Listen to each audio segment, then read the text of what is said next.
Nazu rapport na église de Saint. Yo, aux c'est un dernier jour. Oui, nazu rapport. Oui, exactement. Et je suis un saint de dernier jour.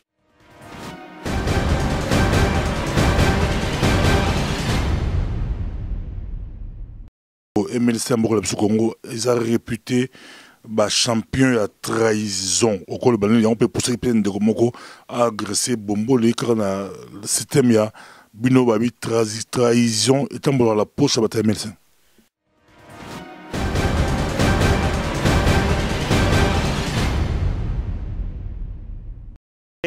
Et donc, à mairie, Kazali, ça la pression pour te battre la négociation et position à MLC Boye bien, tous allés pour dialoguer. Mais je pense que peut-être MLC a koki kondima dialogue, ce qui Kabila Zawanate.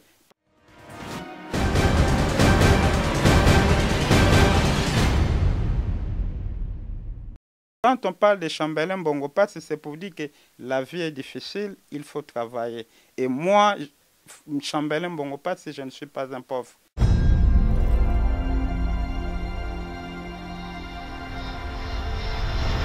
Chers téléspectateurs du micro du pasteur Bobo, partout où vous êtes à travers le monde, nous vous disons bonjour ou bonsoir, ça dépend de l'heure à laquelle vous nous regardez. Nous sommes à Bruxelles, capitale de la diaspora congolaise, et nous sommes ici avec Chamberlain Mbongo Passy qui nous vient tout droit des États-Unis d'Amérique, MLC États-Unis d'Amérique.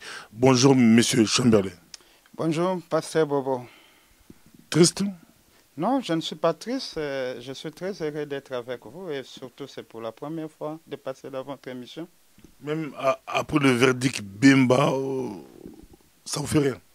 Non, donc nous n'avons rien à craindre et nous sommes des MLC et nous avons l'espoir et l'espoir fait vivre malgré ce que nous avons vu, malgré ce que la CPI a fait et nous avons l'espoir malgré cette condamnation, mais nous pensons que pendant le moment de sentence, peut-être les bonnes choses peuvent se rouler.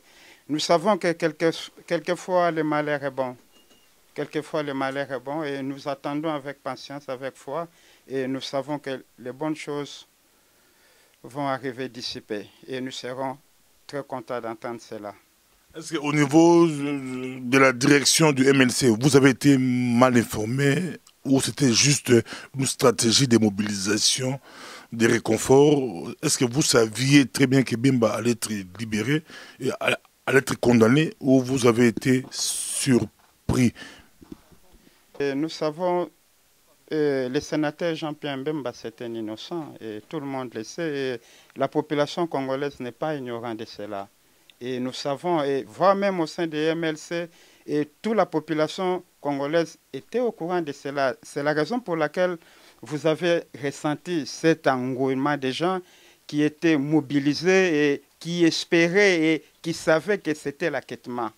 Mais comme nous ne savons pas s'il y avait un anglais sur roche et nous sommes arrivés dans cette situation, nous remercions le Seigneur et nous, au niveau de l'MLC, nous prions et nous savons que donc avec Dieu, nous allons vaincre et nous espérons et nous attendons toutes ces choses-là d'ici, dès qu'ils vont prononcer. Et la CP nous ont dit qu'il faut peut-être 3 mois pour décider à propos des sentences et nous sommes sûrs que les bonnes choses viendront dissiper et ça va changer tout ce que... Ça va changer nos plaies à bonheur et nous serons heureux. Et changer kolela na pasi mais baso landa biso mokili momba batisi bazoka comment nazongi sur ma question na ningala sikoyo bozaki très mobilisé botaki partout bozaki belé batubaki belé très mobilisé bozalaki penza sûr que Bemba akobima peut-être kozala sur la binope. Non, ekoki kokamwisa bato te ekoki kokamwisa bato te parce que nous savons que c'est l'espoir fait vivre. Parce que bobo donc okanisi ke ngai na kokolongwa na États-Unis, bateau nyonso monaki, ba délégation nyonso monaki, ce ne sont pas de n'importe qui, ce sont des responsables, ce sont des cadres du parti. Ba longwe bisika nyonso, ba avec leur propre argent pour soutenir les sénateurs Jean-Pierre Mbemba. Et ce n'est pas seulement les cadres du parti qui étaient venus, mais vous avez vu l'engouement, voire même au niveau de la Belgique, Nazalakiawa. Il y a tellement les gens qui sont venus et des responsables parce qu'ils espéraient quelque chose. Ils savaient que c'était l'acquittement. Et voire même au niveau du Congo, au niveau de RDC, au niveau de la République démocratique du Congo, tout le monde espérait à cela. Bon, dommage, comme c'est la CPI qui a décidé et il est condamné, nous acceptons cela et nous attendons. Maintenant, Satan sort mais je suis sûr que certain, aussi longtemps que le dossier est vide, aussi longtemps que Oyo Bazala qui concerné, participa pas même au jugement et Bazali qu'on jugeait seulement Jean-Pierre Mbemba. Et nous savons tel que aussi c'est un problème qui est un problème, il y a une négligence. Et je pense que nous aurons une bonne suite. Quel message on peut savoir Congolais, États-Unis, Congolais Partout, à Congo, Balikolondayo, Batubeli, Balembi, Batubeli, c'est les bons Mawa, c'est les bons Passi, Balikotala aussi. Quel message on peut savoir là, c'est bien le niveau à parti, Bozongaki, Bofandaki, Bakadre parti, tout le monde qui bien là, F Bazaïba, Bofandaki, Bosololaki, Nini, et puis on va rassurer Batunen. Non, message tozali kopesa, ezali message espoir, ezali message ya bolingo, ezali message ya kozala toujours nage. Je pense tolanda ki na émission réaction ya Mama Liliane Mbemba ndenga salaki na bato ayebisaki bato eloko ya kobangeza te. Donc tozali espoir, biso tozali toujours prêt, tozali toujours observer ce qui se passe. Et loko e salami elingi kolobate tokangi maboko, mais tozali ko continuer combat na biso, tozali ko continuer lit na biso et tozali koyebisa batu ke kala mingi te tokozala na sénateur Jean-Pierre Mbemba parmi nous. Kala mingi te tokozala na et MLC esengeli ezala toujours ndenge ezali mobilisation tozali nango bolingo tozali nango na kati ya MLC esengeli tozala nango. Peut-être problème oyo tozwi yango ezali opportunité moko et koki kopesa biso makasi po ete to continuer toujours ko changer ba stratégie po ete to continuer ko lutter na monguna parce que le problème ezali ya Jean-Pierre Mbemba te ya sénateur Jean-Pierre Mbemba te problème ezali ya banguna oyo tozali ko bundana bango. La lutte continue, MLC za toujours viva et tozali ko continuer tozali ko sala msala to ko lemba te to ko lala te. Merci la CPI Bobeti Adabombole. Je pense que la question est batu bazali kotuna biso mingi MLC za parti politique et MLC zali parti yaba responsable et tozali parti moko crédible tozali wana te pote tobeta mutu. C'est un incident qui s'est passé et c'est un incident mineur. Mineur mais mutu abeti azala carte ya parti. Non, et si quand nous sommes bazalaka, et l'eau mike échappaka.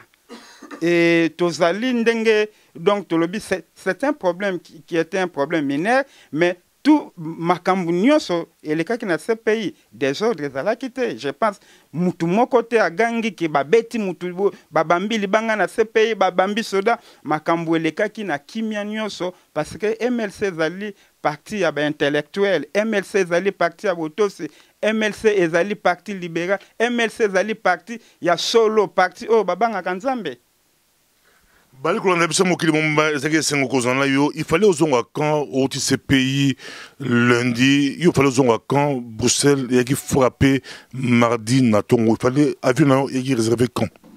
Ok, ngai normalement sengela kina zonga mukolo ya jeudi mais annulé vol ngai par rapport à événement au eleki et nous déplorons ce qui s'est passé ici et nous pensons que mutu moko te na mokili akoki ko sepela na liwa ya bato et problème o elekami et donc elekami na mboka Belgique et tozali ko condamner yango avec énergie et ezali batu wana bakufi kaka boye. Donc bazala qui na venir ya vi na bango devant bango. Na moni ba jeune universitaire ba koufi, na moni ba jeune et il y a église, il y a des Jésus qui comme la saint des derniers jours, na ju rapport ba na église de yo aux saint des derniers jours. Oui, na ju rapport. Olati pembe. Oui, exactement, et je suis un saint des derniers jours. Congolais, saint des derniers jours. Oui, saint des derniers jours. Et Congolais. Oui, congolais. C'est bien pour ça politique. C'est bien pour ça politique, bien pour ça politique. Non, non, non, l'église n'est pas politique. L'église est apolitique. Mais les individus, ils peuvent choisir leur parti politique qu'ils veulent. Tu as un exemple, il y a Mitt Romney, qui est candidat républicain. C'est un saint des derniers jours. C'est la même chose. Moi aussi, j'ai fait la politique, non par rapport à l'église. J'ai fait la politique en tant qu'individu. Parce que naebi ke biso bassin des derniers jours, tozali na ba valeur, tozali na ba valeur mingi sengeli ton contribuer na population. Et yango wana tozo sa la politique pour te contribuer ba valeur wana na population, pour te contribuer na kobongisa mboka pasteur Bobo.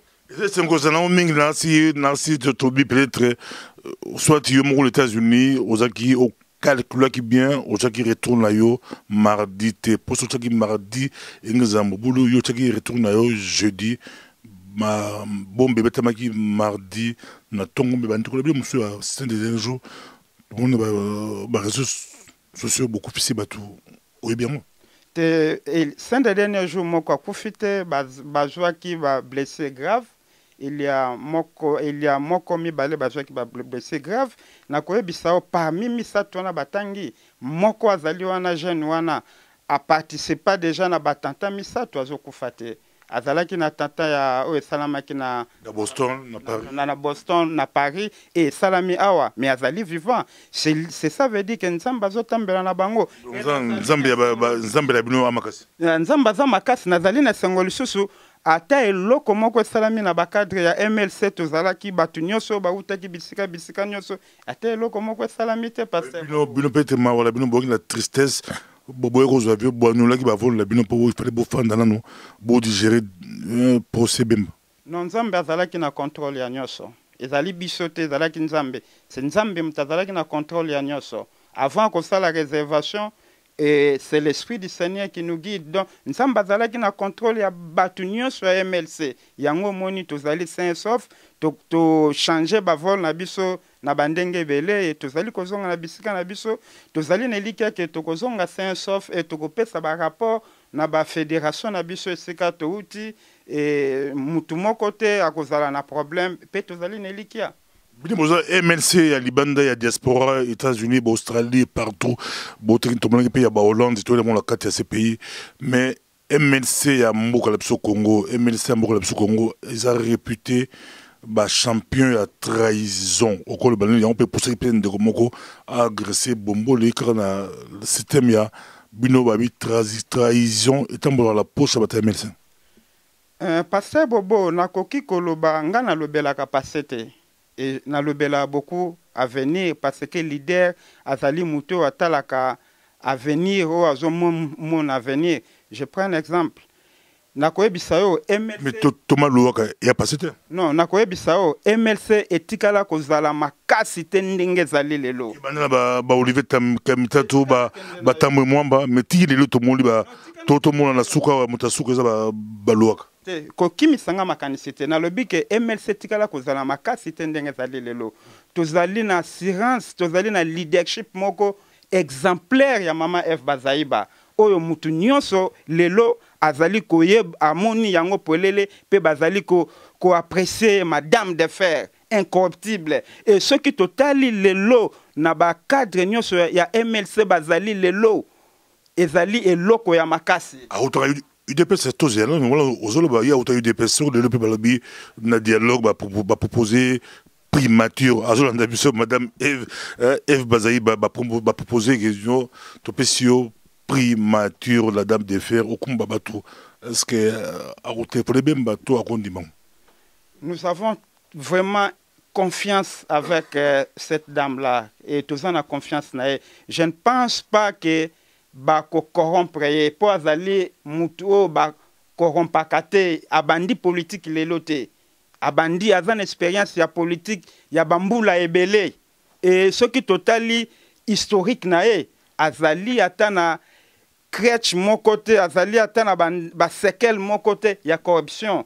Et avec cette logique d'idée, avec cette ndenge ya kolela, ndenge azalela, ndenge asalali tinae, je ne pense pas que Baoya corrompre les lots. Et surtout aujourd'hui, Azali, secrétaire général, il y a grand parti. Et aussi Azali, les seules femmes, Oyo, Azali, Komema, et donc l'Isanga Mounene, il y a MLC, avec fier. Je ne pense pas et je ne crois pas à cela. Pour la ressource, tout ce ça, yo aux États-Unis d'Amérique, au Amérique, penza yo au Tikula, bah les Colanda biso penza, ils a pas si. On passe à l'activité à partir des États-Unis, mais dans l'actualité, il y a les lots, il y a les lots, je crois. Tolandi, Balobi, l'Amérique fait pression à l'opposition et puis dans le pouvoir de l'opposant, bah qu'il y a un dialogue, réaction dans les années. Oui, personnellement, l'Amérique est l'exemple. Et Natango Tolanda qui n'embala Yassima, Natango Ponazonga na question, Natango président Obama azale koyebisa na biso na b'Africain que l'Afrique a besoin pas des hommes forts, mais l'Afrique a besoin des institutions fortes. C'est ce que moi personnellement je partage la même vision. En Afrique, tous on a besoin de mutumoko éternel. En Afrique, tous on a besoin il y a alternance au pouvoir. Et le système est changé. Tous on a besoin il y a bâtiment côté à Tikala, ceux qui étaient mboke s'arrêter. Je ne pense pas, parce qu'on ne peut pas diriger tout un pays comme un établissement. La façon dont la République démocratique du Congo est dirigée aujourd'hui, c'est comme les établissements. Ils sont dirigés comme une entreprise ou bien donc une organisation.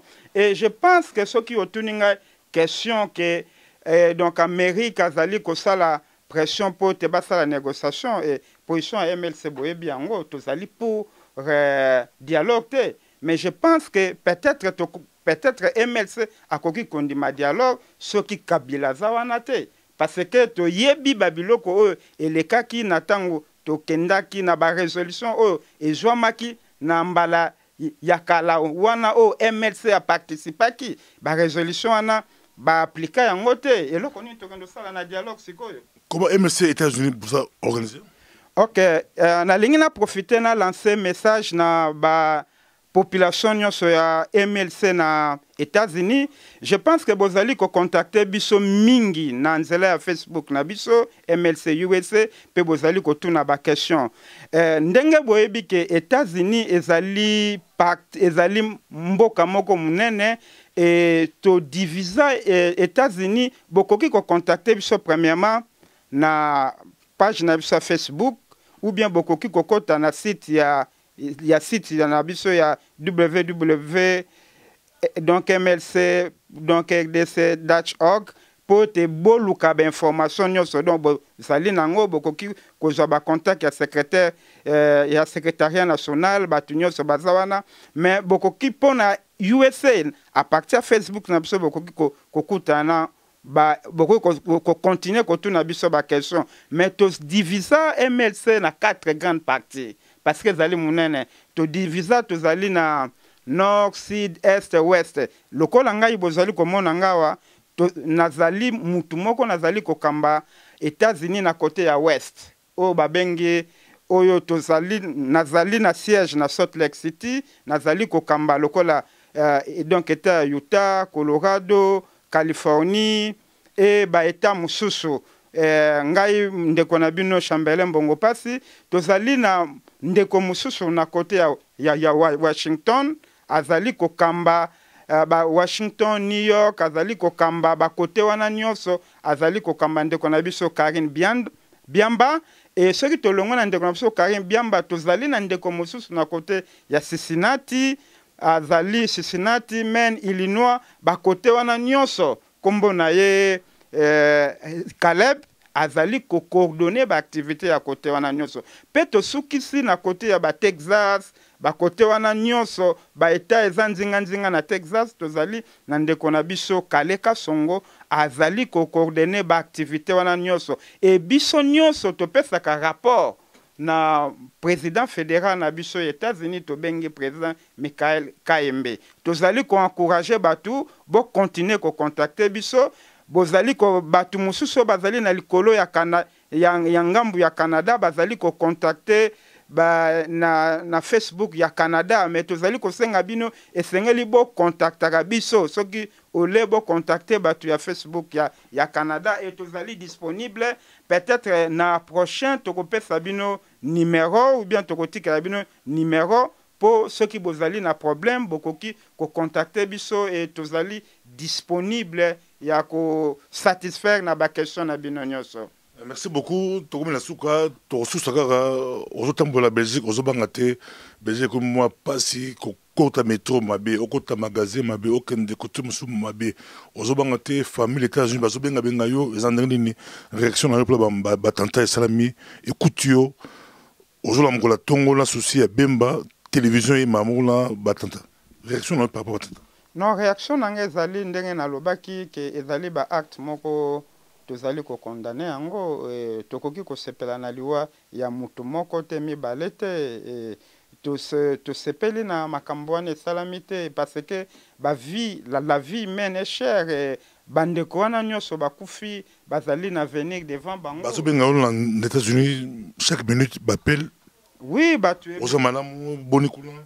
ebele bazali intéressé po bayeba ke makambo nini eleki e tozali ko informer bango lokola yebiso tozali bapanzi sango e yangai nyonso bayebi ke nazali vivant parce que na annonsaki bango ke nazali nzoto kitoko nzoto bopilingini makambo nyonso ezali kitoko. Merci beaucoup. Ezalaki sengo mingi ko yamba yo mona États-Unis d'Amérique Chamberlain mbongo pasi mbongo ya pasi. Ok, comme on a combo inspiration. Quand on parle de Chambellan Bongo Pass, c'est pour dire que la vie est difficile, il faut travailler. Et moi, Chambellan Bongo Pass, je ne suis pas un pauvre. Batu baebinga tegenaza pauvre. Parce que je travaille, parce que j'ai compris les secrets. Rien que le travail, rien ne remplace le travail. Chambellan Bongo mingi. Non, un nom qui t'inspire. Ça m'inspire à travailler, ça m'inspire à faire le bien. Non, ça me rappelle que l'argent est difficile, il faut travailler. Il ne faut pas rester à la maison. Merci beaucoup, Chamberlain. Tout le monde est prochainement. La bino penza bazalaki belé bata MLC bon to yambaki bango mingi baleka ki mingi na CPI to yambaki bango to yambaki pe moto ya yambola bango Eve Bazaïba, la dame de fer et Black T. Merci beaucoup. Nous sommes prochainement. Merci.